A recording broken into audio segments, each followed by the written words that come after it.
Hey there, Off the Grid listeners. Amelia here, chiming in before we start this episode to let you know that it is August, and that means we are officially in refresh season.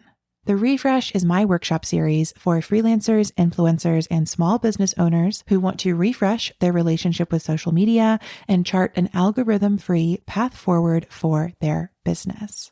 You can join me on August 22nd, 23rd, and 24th for 3-hour-long workshops that are part summer sabbatical, part fall planning, and everything you need to go from burned out on social media marketing to excited and empowered to do business differently.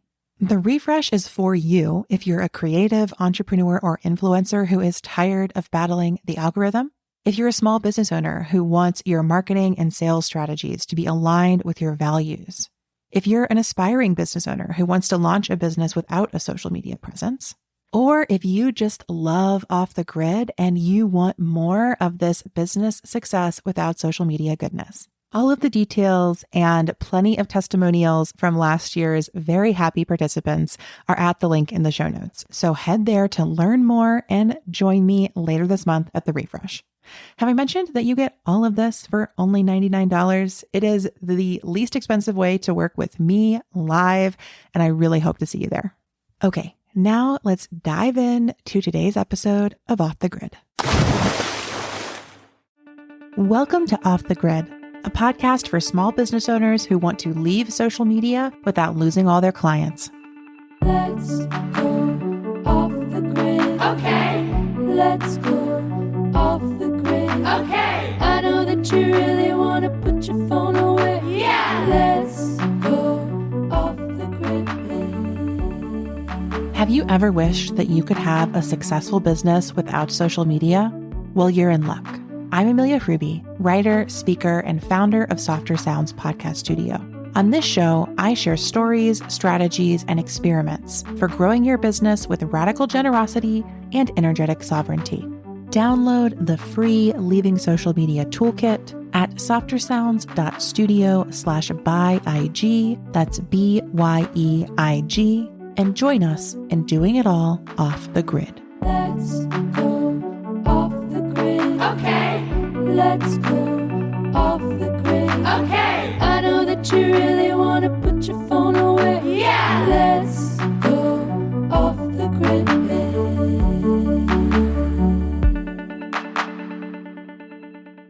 Hello and welcome to Off the Grid, a podcast about leaving social media without losing all your clients. I'm your host, Amelia Fruby. I am the founder of Softer Sounds, a feminist podcast studio for creative entrepreneurs, and I am also your fellow explorer on this journey of running a successful, sustainable business without a social media presence, or with minimal social media presence, or whatever non-algorithmically invested social media presence you'd like to have. You're currently listening to season 2 of Off the Grid. If you're joining us as this releases, we just came back from a little break. This season has been full of amazing conversations and ideas. And let me tell you, if you have loved this season's convos, then today's episode will not disappoint, I promise. Before I introduce our guest, I just want to remind you, as always, that this podcast is paired with an amazing free resource. The Leaving Social Media Toolkit includes the 3 tools that I use to leave social media and start my business and run my business without it. That's where you'll find our 5-step plan for leaving any social platform, my list of 100 ways to share your work without social media, and a great Notion database for planning creative marketing experiments. You can get the toolkit at softersounds.studio/byeig, and of course, at the link in the show notes. Also, if you're joining us when this releases, it is late July and we are gearing up for the Refresh in August. The Refresh is my 3-workshop series for refreshing your relationship with marketing, mapping your business ecosystem, and charting an algorithm-free path forward. There's an amazing group signed up so far. I'm truly so excited about the folks joining us. So if you're enjoying Off the Grid, if you love season 2, head to the show notes for all the info and you can join me live later this summer. Okay, let's get into today's episode. So today I am having a conversation with a podcaster and coach who I have admired from afar for years, and today is with us on Off the Grid. Natalie Miller is a boldly feminist mindset coach who helps changemakers get fully grounded in their power. She coaches entrepreneurs, artists, and thought leaders to shift out of overperformance and into sustainable, potent, whole self-honoring generativity. You can tap into Natalie's magic through her Sunday letters, on her Mind Witchery podcast, and by using her revolutionary anti-planner, Time Witchery. Today, Natalie's here to talk about the shoulds that so many small business owners, myself included, have in our heads, and how taking our shoulds seriously might just be the magic that we need to finally release them. So welcome, Natalie. I'm so happy to have you here. I'm so excited to be here. And dare I say, Amelia, between your voice and my voice, I think. Do people say all the time, what a lovely voice you have? Because that's what I think when I listen to your podcast. Yes, they always say, I love your voice. And then they say, and I love how you just laugh with yourself the whole time that you're talking. So I agree. We're going to open a really silky smooth portal here today. And I'm so excited for it. So I kind of want to start really basic because when I first heard the phrase, stop shoulding yourself, like I couldn't even understand what was happening. I was like, a should. How do I think about this? What does that mean? So I'm wondering if maybe you can begin us there. Like, what is a should? And how might shoulds impact small business owners? Yeah. What even is a should? I think a should is an unexamined imperative. I think it's something that we are sort of just taking for granted that we need to do or ought to do, or I don't know. It's this unexamined ought to. And I agree. I think a lot of people will say, oh, I've got to stop shoulding on myself. Or, oh, that's a bunch of shoulds. And they kind of like brush it aside. But the thing about a should is that twill not be brushed aside. So true. Will not be brushed aside. And this is important for small business owners, of course, because there are so very many things to do as you're building a business, right? There are all of the different kind of categories of activities. There are all the different possibilities. Heaven knows there are all the different things people are telling you would be good, right? And so very quickly, you can have mountains, buckets, piles of shoulds all over the place. And it becomes actually debilitating because then what will you do? Yeah. I mean, I think of this entire podcast, like Off the Grid exists because of this should of you should be on social media as a small business owner, as an artist, as a coach, as a creative, as anyone who wants to share your sacred or practical work in the world. Not that those are different. It can be sacred and practical. But if you have something to share, you should be on social media. It's such a strong narrative. And I think one of the tricky things about shoulds for me that I'd love to hear your thoughts on is the way that it can be so challenging to disentangle if a should is something I came up with or something society came up with, and how to even start to be in conversation with a should. How do we recognize shoulds? And then maybe where do we go once we've recognized we're encountering one? Yes. I actually have a practice for this. Beautiful. And this is something that I have done for years. I came up with it myself. I don't know, maybe at the very beginning of my coaching practice, actually. Here's what you do. You write down your shoulds, and you will find that if you really just do it free writing style, you will have pages and pages and pages of I should floss more. I should file my quarterly tax return. I should be on social media. I should try out TikTok, right? Should. So you write this big list. Maybe set a timer not to make yourself do it, but to like let yourself stop. Yeah. Right? Cut yourself off. Cut yourself off, right? And then you go through and you see one by one, could I substitute the word want for should? So instead of I should floss more regularly, could I say I want to floss more regularly? And the thing is, you can't just check this in your brain. You have to check it in your body. You got to really pause and remember what's a should? It's an unexamined imperative. So this is the examination. Okay, if I substitute should for want, and then in my body, I imagine myself doing the thing, right? Because in order to check in with the body, we have to actually access the body. So for me, that's like, okay, I'm going to close my eyes. I'm going to imagine myself flossing. Yeah, I do want to do that. I do want to do that. Yeah, you know what? I'm tired at the end of the night, but I do like the feeling of flossing my teeth. It feels good. And I know that there's good reasons behind it, right? So when you go through one by one and you find the ones that are in your body wants, now they're not shoulds anymore. They're wants. And everything that is left over, the question is, where did this come from?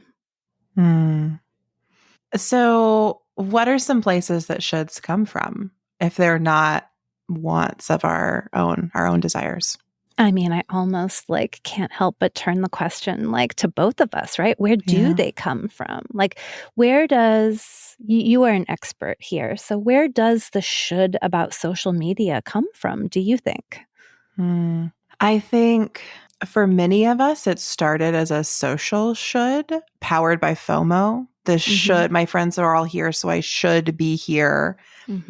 And then I think actually what happens is we produce this like desire to be there through FOMO. Like our fear gives us this hook that we have to be there. We should be there. And we think that's a real desire to be there, but it's just a fear of not being there. And then we'd start in that space of being on social media in a social way. And then if you're a business owner, it comes out of, any article you're going to read, marketing basics class you're going to take, other business owner you've seen. Most of the people I work with, they started their business after encountering a lot of other business owners on social media. So it's like the playbook that you're witnessing. And then you have the layer of the tech platforms themselves producing these shoulds, Instagram, TikTok, Facebook, Meta, Twitter, really enforcing that we should be in these spaces, pitching it to business owners specifically. And yeah, it goes on and on, but it's like very layered. We get the should within our social circles. We get the should within our professional circles. We get the should from the platforms themselves, which takes us from like the personal level to the systemic level. Yes, cosign can totally see all of that. There's one more that I'll add that I see, especially with my clients, because I work with people who are high performing, overperforming. And it's like for overperformers, there's also it's a challenge. And let me tell you what I do with challenges. I slay them, right? I go Khaleesi and her dragons on challenges. Like and so I think there's also that, like, someone might feel discomfort in the face of social media and be like, I think I have a visibility block. And that's what I need to do is I need to like work on my visibility, which could be true. And it also just might be that you don't want to be on Instagram. Maybe you like to kind of watch the dog reels. I do. I like to watch dog reels, but maybe you don't want to actually like perform.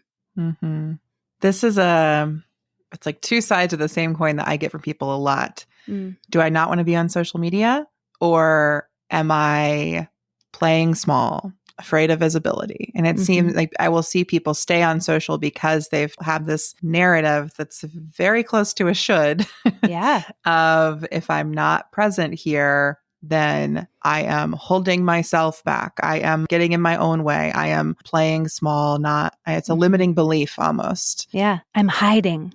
Yeah. It's proof that I'm hiding. Yeah. And so in that case, like as a coach, I would say, okay, so there's a difference between I should play big and I should do that on social media, right? Mm-hmm. You might sit with I should play big and you might feel this blend of like excitement and also nervousness. And, I would say, yeah, then that very well might be a real want or a real desire. But, if you really think about sitting down to create a reel, or you really think about figuring out TikTok and you're like guts get all, "Ugh," then that's a sign that maybe that's not the path, right? I mean, I feel like, Amelia, what I love about your Leaving Social Media toolkit and the much praised, much vaunted 100 ways to connect with people, like not 3, everybody, there's 100 and counting ways that you can connect that have nothing to do with social media,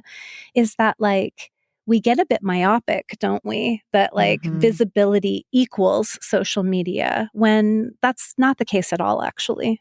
Yes. It's the same way that having influence and being an influencer have completely been collapsed in this moment in time that we are in, especially if you are someone who has ever been on social media, which is the majority of the planet at this point, population wise. So I often say to clients and people I encounter through Off the Grid that having influence is a very different thing than having an audience and a very different thing than being an influencer. And it's the same way that being visible and having a lot of followers are very different things as well. Yeah, very different. And, I think there's something about the qualitative aspect of checking in with your body to see if you desire the thing, right? Like, do you truly want to do it? That means to me, there's juice there. There's energy there. There's magnetism there. There's something I write in my little anti-planner every day, almost every day. I write different things, but I write this almost every day. When I do what I love, I magnetize opportunity. When I do what I love, I magnetize the right people to work with, to connect with, to co-create with, right? I mean, it really does come from when you are doing what you want, not what you should, but what you want.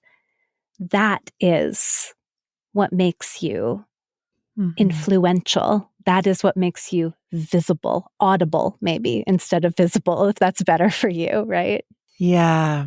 2 different things are coming up for me thinking of how this might land with Off the Grid guests. And one is that I always want to invite people to write down and examine this should of I should be a business owner or I should be selling my work, because often I will see folks get really frustrated that something's not performing or selling or earning what they want. And then when we go deeper, I'm like, you ended up on this online business path almost without your own consent. It's like a relationship escalator, but just like from I posted something on Instagram to now I'm supposed to have like a thriving business. And so I think there's a really helpful moment here for folks tuning in to like pause and check in with that, even that should of like, I should run a business. And then once they've done that, if that does come up, if it becomes a want, I want to run my own business. I think the shoulds sneak in between that I want XYZ sort of business. And here I am without that business. And how am I going to get there? And something I say on this podcast a lot is like, you do have to market your work. Like if you want to have a business, you have to do some marketing of some kind. I don't feel invested in what you choose. And I think that should be guided by your desires and your wants, not your shoulds. But at the same time, for some people, just marketing at all feels like the biggest should that they can't translate into a want. So I'm wondering how can we meet folks in that mix of like, I want a business. I don't know how to get from here to there. Every marketing activity feels like a should, social media or otherwise. Well, my coaching mind immediately goes to, okay, well then why do you want to do this? Like, what's your why, right? I don't want to minimize like playing small, being afraid of being more visible, more audible. I mean, especially if you are a member of a group that all of the dominant systems would prefer stays small and quiet, like you're really up against it when you're trying to put yourself out there, right? Or I should say we are really up against it when we're trying to be bigger and put ourselves out there. And so I don't want to diminish that at all. Like that's legit. That's a definite fear, right? That might be at play here. To really see, though, do I want to do this? Do I want to sell my art, for example? Why? Why do you want to sell your art? Like, what is that about for you? What are the values that come to life when you sell your art? Like, are you being revolutionary? Are you being generous? Are you bringing beauty into the world? Right. And if you can't find, I think, the values that are coming to life, if you don't have a why that is compelling to you, then that's definitely a whole set of shoulds. And, there's like open the next door, Yeah. I was just thinking, going back, this is a maybe a slight detour, but back out of business and back to your example of flossing. I don't relish in flossing. I, in fact, don't enjoy the act of doing it. But my why that motivates it is that I want my own teeth in 30 years, 40 years. Yeah. And I think that is a true deep want of mine. And so taking care in that way, tending to my teeth by flossing, feels good in relationship to that desire. Even if maybe at any given night, I'm like, do I want to floss right now? Maybe not. Right. but I'm holding this space for myself to be motivated by that why and those values of care and tending and loving myself in that way, even when that can feel hard or sticky or uncomfortable. And I think this does come up in marketing a lot, speaking to what you were saying about visibility. We can want to do something and it can be scary and uncomfortable and maybe even present as something we kind of don't want to do for those reasons. And I love that you've reconnected us then to the why. I'd love to take a step perhaps into the how, because I think something that comes up a lot when folks go to start a business is there's just a lot of things you don't know how to do. For instance, marketing.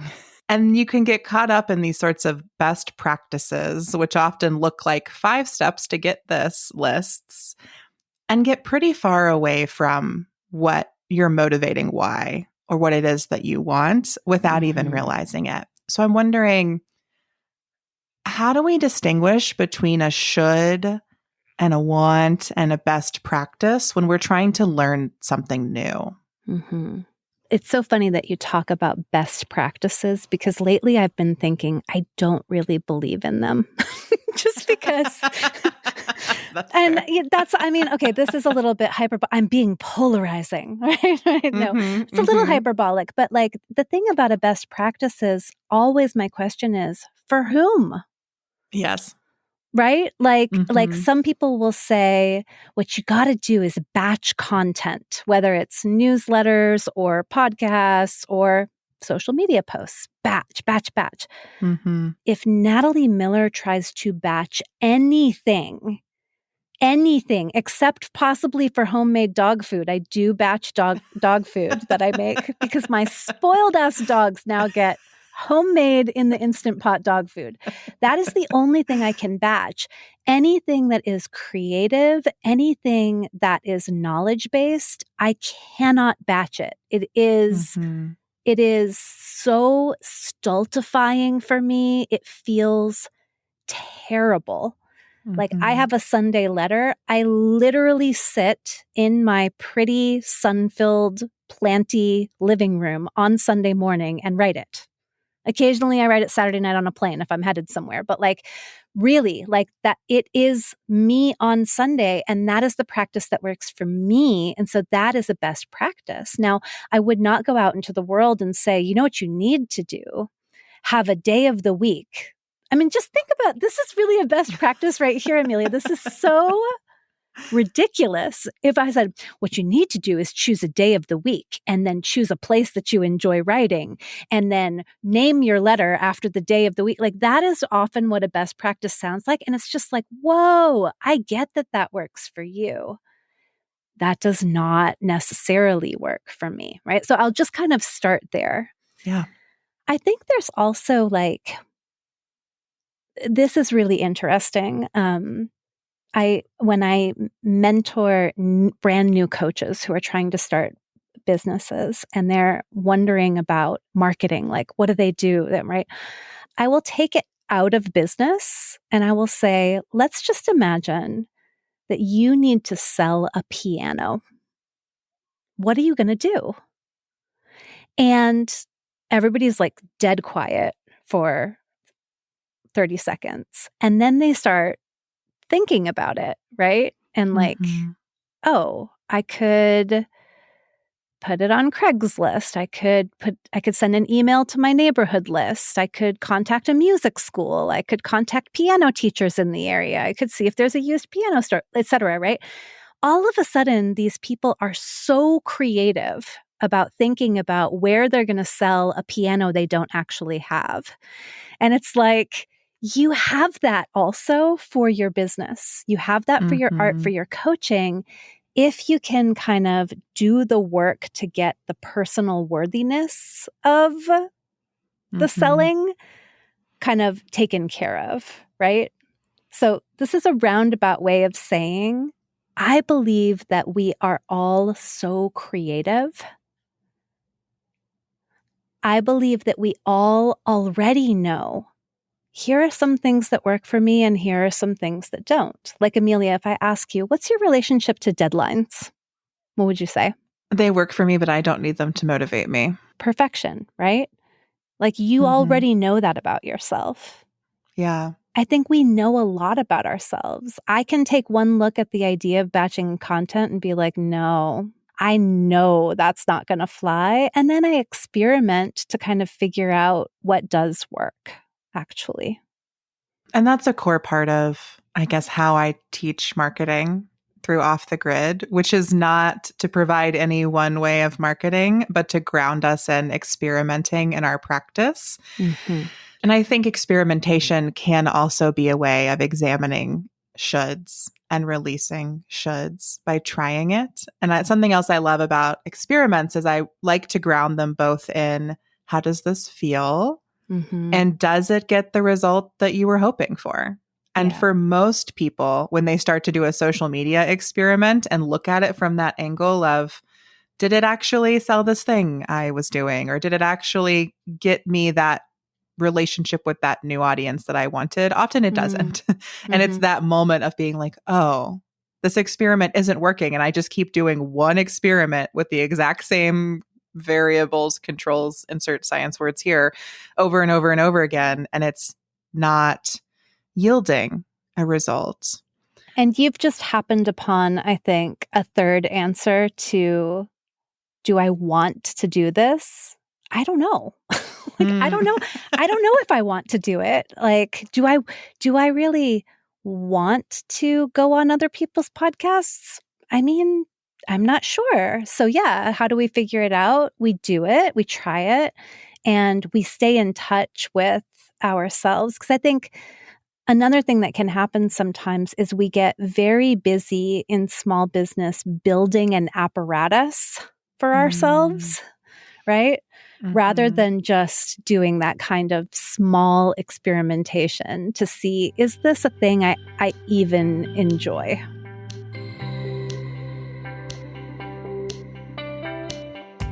Hi, Off the Grid listeners. Amelia here, interrupting our conversation today because I want to share with you one of my favorite marketing tools. When I left Instagram, I invited all of my followers to subscribe to my mailing list in order to keep in touch with me. And I promised to send them monthly-ish notes on a lot of the themes I used to talk about on social media. I've used many email service providers in my day, but my favorite of all of them is Flowdesk.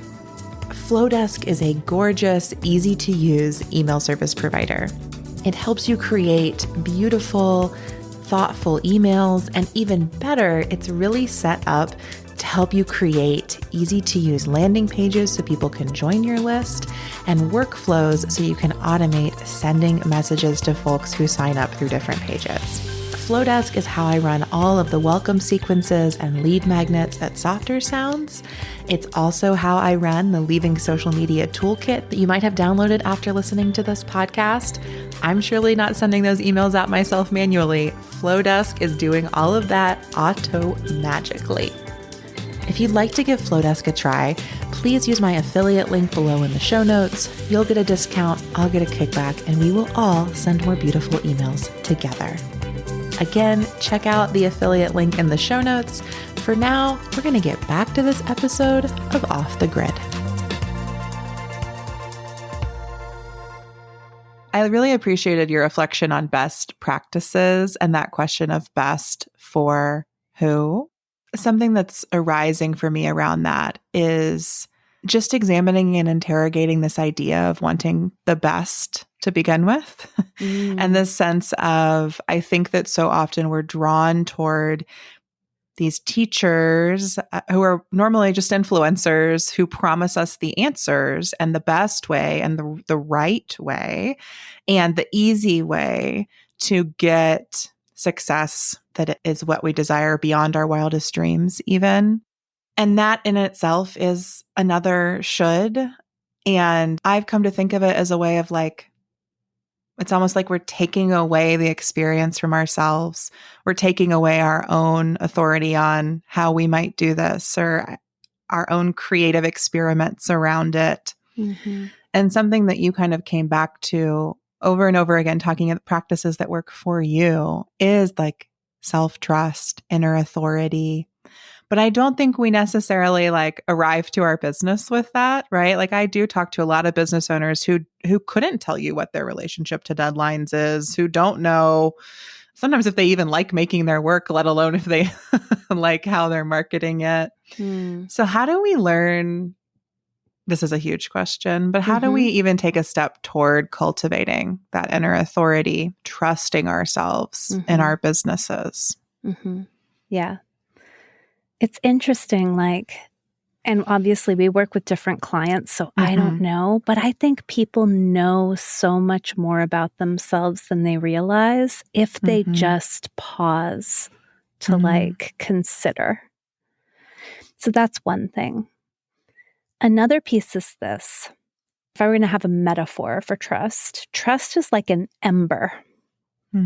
So trust is the glowing thing that's left over when you've burned something, right? So you set fire to something, you really brought a big burst of energy in. And listen, that could be, going part-time instead of full-time in your day job. That could be leaving your wife. That could be writing your book. That could be renting a studio. Like there's any number of kind of, okay, I'm going to bet on myself. I'm going to take a chance on myself. And no matter what the outcome is, when you bet on yourself, the fire of that creates self-trust. Because if it worked, then awesome. You know that you can trust your instincts. And if it didn't work, then awesome. Because you know that things cannot go your way and you can still be okay. it could kind of work and also not work, right? Which is Mm-hmm. the most likely scenario, is that it does work, except not in the way you thought, or it doesn't work, except it kind of did give you these bonus sort of takeaways, right? And in that scenario, in the end, what you have still are these glowing embers.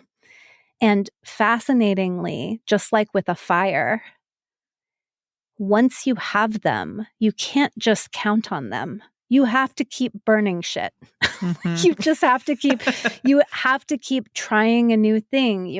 And again, trying a new thing doesn't have to be achievement-y, right? Trying a new thing could be, I'm going to take the month of July off. Trying a new thing could be, I'm going to shut down this offer I don't enjoy delivering and start something new, right? In my experience, the more willing you are to put bets on yourself into the fire, the more embers you have at your disposal, the more self-trust there is in there. Mm-hmm. Now, I will say that that's the way that it works for me, and I self-coach the fuck out of myself. Yeah. I mean, it's very easy to get discouraged. It's very easy in the face of some things that kind of initially look like failures to be like, okay, that's it. I got to shut it down. Mm-hmm. But with relentless appreciation of the outcomes, meaning like I love the word appreciation as like a higher valuing, like I'm going to give value to whatever comes out of this, whether it works in the way I thought or not, I'm giving value to it. With that appreciation also comes a self appreciation, and we have more knowledge about ourselves. We have more knowledge about what works for us and what doesn't, right? So it's just sort of like, just start. What do you do? What do you advise people to do when they're in that place? I think that I have kind of two different practices, one very similar to yours and then a slightly different angle depending on their personalities. So sometimes with some people, I'm like, you just need to go do a bunch of shit and you need to kind of experiment and document that process and how it felt for yourself. Very similar to start the fires, collect the embers.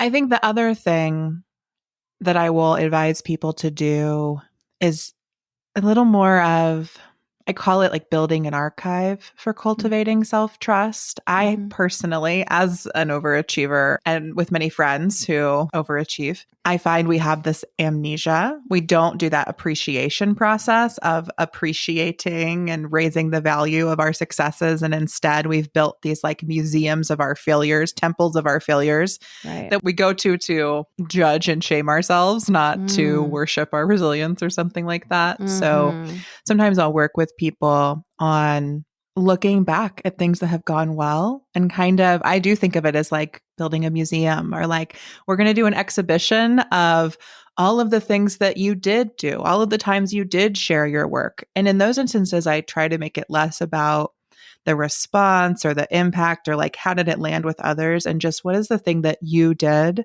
where you wanted something and you did that thing, or you wanted it and you got it for yourself. It's really just looking back at those moments and then cultivating that saying yes to yourself practice. And that's been just really helpful for myself and in my personal life and in my business. And it's been really helpful too for a lot of my community of the folks who have done all the things but need to remember all the times that they did the thing and that it went well, kind of having that archive to revisit and remember, just remembering that we can trust ourselves. Yeah, I love the idea, again, of trusting ourselves to be okay either way. Mm-hmm. And also, I was thinking as you were talking, like expanding our timelines a bit, because how do you know that didn't work? We're not done, right? It's like there are all kinds, like Van Gogh.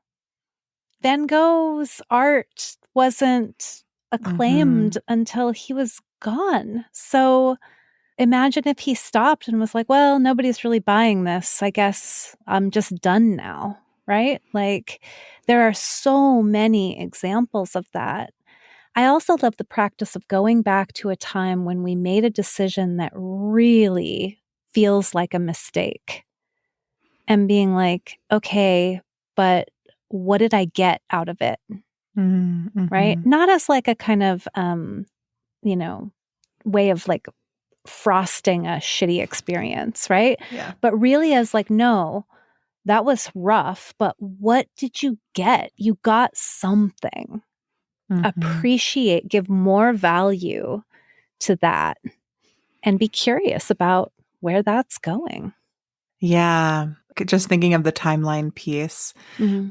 I think you're so right that in our age of instant gratification, we think that the results of our actions are what happens immediately next, when in fact, it is often what happens in a year or 5 years or 10 years or Mm-hmm. after your lifetime. Mm-hmm. And I love your Van Gogh example, but I was even thinking for myself, I had the tiniest moment of this the other day when I was talking to one of our community members in the Lifestyle Business League. And she told me, she's like, oh, I found out about you because you were on this podcast. That is a podcast episode interview I did Mm-hmm. that got fewer than 100 downloads, which I know because it was with a client and I'm in their back end. And in my head, I was like, well, it's nice. I got to have that conversation, but it didn't really like have any sort of appreciable impact. When in fact, it introduced me to this new person who's now a part of my community who knows what future collaborations and things that will bring and yield. But I had so quickly written it off. Yeah. And can I ask, like, was the interview fun? It was great. It was one of my Yeah. favorites. Yeah. I mean, that's the thing, right? I have a similar story right now. I'm working with someone. Finally, I met her almost a decade ago when we were both attending some kind of like marketing event thing. And we met and we hit it off like good 10 years ago. Wow. Now she's an incredible client. Like where she is in her business is exactly my sweet spot of where I help. Like she's really wanting to make a major shift in her very successful business. And that is what I do. And Mm-hmm. it's like, oh, well, that worked out 10 years later, right? Mm-hmm. Like that, and I could go back, I could be like, oh, I wasted all this money on this conference and I was like, no, actually what I loved about the conference was the people I met there, including this one, who's now my client. How amazing, right? How amazing. Yeah. Yeah. For me, my business has become a place where I'm really able to slow down and really try to center in a more, I think of it as like a sacred slowness. I don't feel the pressure to have reactions to everything happening in the world. I don't feel the pressure to respond rapidly to most anything. And the reason I don't feel that is because I've really made the values clear. I've communicated, it's a lot of boundary setting. It's a lot with myself, with others. It's a lot of choices that I've made. But I think that so many shoulds fall away when we just slow down. Mm. Even to what you said before, when we pause, we know so much more about ourselves. We can really stop ourselves in a quote unquote shoulding moment by just putting it down, just taking a pause, slowing. And that I think has been really potent medicine for me in business specifically. It's just letting it be slow, letting it grow slowly, which is one of Softer Sound's guiding principles. Mm-hmm. That makes me think of, if you've walked uphill for a really long time and then you shift and you start walking downhill, at first it's like, oh my gosh, this is so easy. But then after a while, you're like, oh, you actually use different muscles to go downhill. Like in our culture, we're walking uphill all the time, Mm-hmm. right? And so to slow down, it is building another muscle. Or in my case, like I was thinking, I don't think about slowness as being the guiding value, but I think about freedom and flow. Like for me, I really have to be able to wake up and make lentil soup if that's what needs to happen. Like I need to be able to do that in my business. And I've because business can be amazing. I've created a business where I get to do what I want. I have so much freedom to flow with whatever's interesting to me, right? And it's like, on the one hand, doesn't that sound so easy? But no, it's actually a muscle that we've built up. It's a muscle that we've built up, and it's a countercultural muscle too. Yeah, it absolutely is. I love that.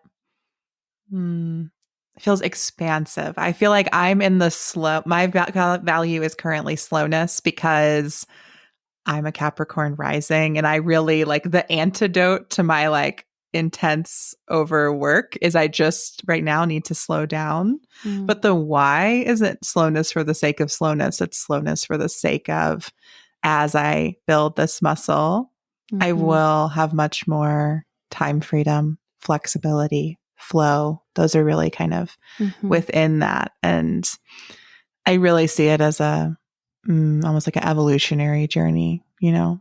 Yeah. And it's for me, it just starts with slowing down. And eventually I'll get to these other, so I can have these other things that I desire. But it's very countercultural, especially I would say in business, to not feel like you have to jump to what the client needs or has asked for, to not feel like you have to jump to what the institution expects immediately, and to be willing to hold true, even if you saying no means someone else says no, which can be something that happens. I've just recently went through an experience of a client saying, we need our audio turned around in 48 hours, and me saying, I don't do that. And we parted ways, and that was okay for both of us. But it definitely, I felt the impulse to be like, that's okay. We can do that. I could figure that out for you. And then I had to step back and be like, no, it's just counter to everything I'm trying to build and do differently here. Yeah. And to review, right? Like if someone doesn't have this like lovely, this muscle built that you've already got built, right? What do you do in that moment? You pause and you go, okay, I'm feeling like I really should accommodate this client. And then you go into your body and you imagine yourself waiting for the audio, which come on is like definitely coming 36 hours before, not 48, right? Yeah. And then you imagine yourself sitting to edit, and it's like you put yourself in that situation. Your body will tell you whether or not it's aligned. Yeah, exactly. And I will say, I have some other clients where on occasion I'll get audio with 48-hour turnaround, and I'm happy to accommodate it. I'm like, great, let's do this. Also there's flexibility. Sometimes the same thing can be a yes in one context, a no in a different context, a yes with one person, a no with a different person, a yes for me, but a no for you. I actually think that is another aspect of should. That should is such a blanket, like it's just not very nuanced at all, right? And so I think when it becomes like, I should hold a very strong boundary with my clients, it's like, oh, actually, that doesn't feel great either, right? What do I want to do? And what I love about checking in with what you want, even though it's not always straightforward, right? There are curated wants in there. There are like there are things you want to want, all that, it can be complicated, but when you really tune in to what you want, you will be in the present moment. Especially when you check in with your body. Your body can't live next week or 2 months ago. Like your body's right here. What does checking in with your body feel like? What does like a yes or a want feel like for you? For me, it's very like sacral. It's very gut. Like I feel it like in the root of me. I'm just wondering, where is there like a location you feel it? Is it a different sort of thing? Yeah. As I've coached lots of different people through this, right? It is a little bit different for everybody, but almost always the quality of it is like expansive, and there's the breath is moving. There's a kind of there's a connectedness and an expansiveness. And so you kind of get it in the gut. I get it sort of like 360 degrees around my chest and back, like my heart kind of like opens up. Generally speaking, you can just kind of, ask a person, how does it feel in your body? And there will almost always be centered, light, excited. It's got that kind of vibe. A no from body almost always has contraction in it, less breath in it. Sometimes there's like a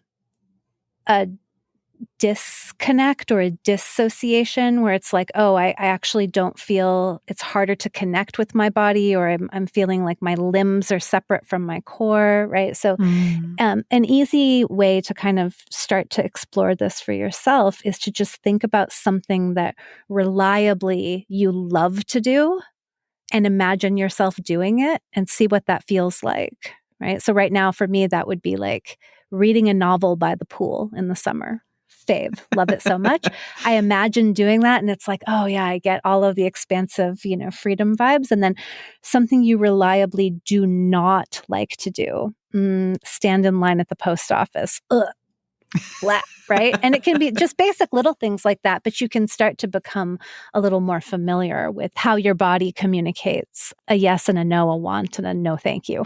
Yeah, I do think that practicing this, like in the context of your day-to-day life and choices and things, can be really helpful and necessary for then being able to translate it into what can often feel like these bigger, more elusive decisions we might be making in our creative practice or our business or relationships. When I can center in like the me, then I'm better able to connect with what I want in choices that are involving like lots of other people and factors.